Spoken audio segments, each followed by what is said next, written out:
this for lunch. I think it's the perfect accompaniment to all the other casseroles and to your ham, Easter ham. And this casserole has got it all. It's got your veggies, it's got your starches, and your creamy cheesiness. Grease your casserole dish. Did I mention this was overnight? So this is your make-ahead side if you're looking for one. And then I've gone ahead and toasted some English muffins. So you're gonna place them toasted side up in your casserole dish. Put as many that will fit flat, and then you can tear the rest to fill in any open spaces. I love using English muffin instead of just regular bread. Something about those nooks and crannies. All right, and then on top of that, you're going to sprinkle in half of the cheese. And then in go our asparagus. The onion, this is half an onion, and some red bell pepper. So you've got all those really pretty spring colors in here, and then mushroom. Right now we gotta make the egg mixture. Right, so it's 8 eggs and 2 cups of milk. Of course, I'm gonna use whole milk here. You could even use half and half if you want it a little richer. I'm gonna season it up with dried mustard, salt, and pepper. The dry mustard just kind of gives it that like subtle kick in the background. You wanna make sure it's really well blended so that it kind of gives you that custard look and not like bits of scrambled eggs so much. There, you want it to look like it's one homogeneous mixture right there. I'm just gonna pour this all over. And this is an overnight casserole, so we wanna let it sit overnight or at least several hours. You just want all of this egg and milk mixture to absorb into those English muffins. I'm just gonna cover this and pop it in the fridge, and then just before we bake it, we'll top it with the rest of the cheese. Springtime vibes right here.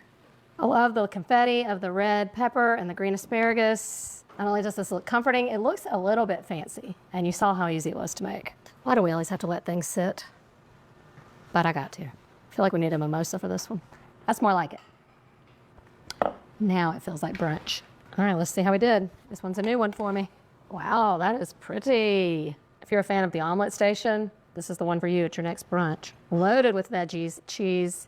Oh, I love the way the English muffin got nice and toasty on the bottom. That is about 10 times better than I even thought it was gonna be. The flavor is perfect. The seasoning, the asparagus, I mean, they still have a little bite to them. They taste so fresh. This really does taste like spring, like a fork full of spring right here. It's satisfying, but not too rich. Love the veggies. If you do brunch for Easter, you gotta include this one. Serving up more spring veggies in this next one, squash and zucchini casserole. Probably in my top 2 or 3 veggie side dishes of all time. First, you wanna start by slicing up a whole onion. Then you're gonna thinly slice your squash and zucchini. They're just starting to get good in the spring, but in the summer is when they're really good. And then they become really cheap too. Total, you're gonna have about 3.5 to 4 pounds of squash. Looks like a lot, but it's gonna cook down. As it cooks down, all the natural sweetness comes out. It's so good.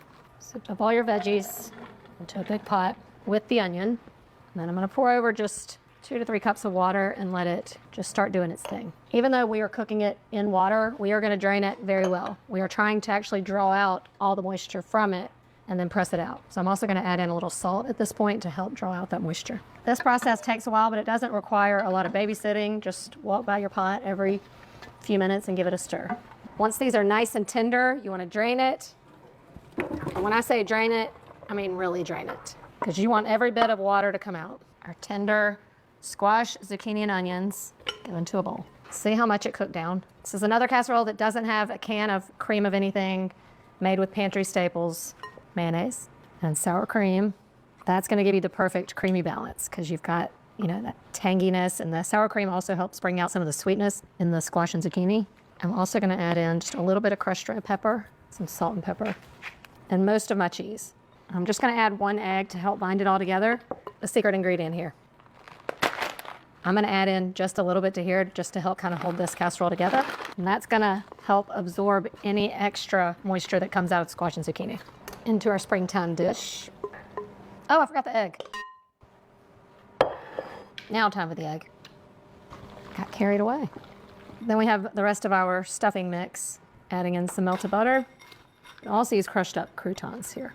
And then the rest of our cheese. Besides the egg, everything in here is cooked. We just need it to all come together and get golden brown and bubbly. So I'm going in at 375 until that happens. About 45 minutes, and I covered it with foil halfway through. Let's see what we got. It's puffed up nicely. Color equals flavor. I give you flavor. This would be one of those times where you want to let it sit again for about, I don't know, 10 minutes at least before serving. It's the way I like it. I love the way the stuffing mix and the cheese made such a golden brown topping.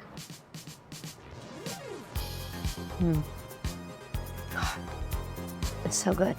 The vegetables perfectly tender and slightly sweet, combined with the crunchy, buttery, cheesy, everything else. This is the kind of casserole that I like to eat also for breakfast, lunch, or dinner. For my final trick is a new casserole I'm bringing to the table this year. It is a creamy corn casserole. Maybe you always have had corn at your Easter table. I have not, but today's the day. Keeping it easy with a bag of frozen corn. To that, I'm adding in a can of creamed corn. I want this to really have the vibes of like a creamy macaroni and cheese, but instead of macaroni, it's corn. For more creaminess, I am bringing out the can in my final casserole. So what's a holiday without it? For this, I'm doing cream of onion and 4 ounces of softened cream cheese. To that, I'm adding in the bottom parts of some green onion, a little pop of color and freshness, and some salt and pepper. Kind of get all that mixed together. And then I'm going in with Monterey Jack cheese. Now, you could go into the oven just like this, or you can make a topping. We're gonna make a topping.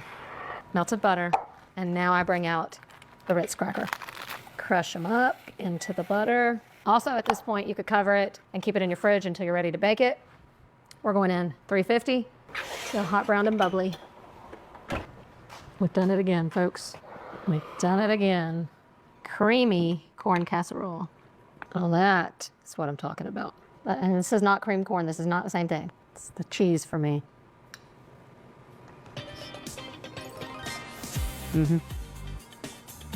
That's what I wanted.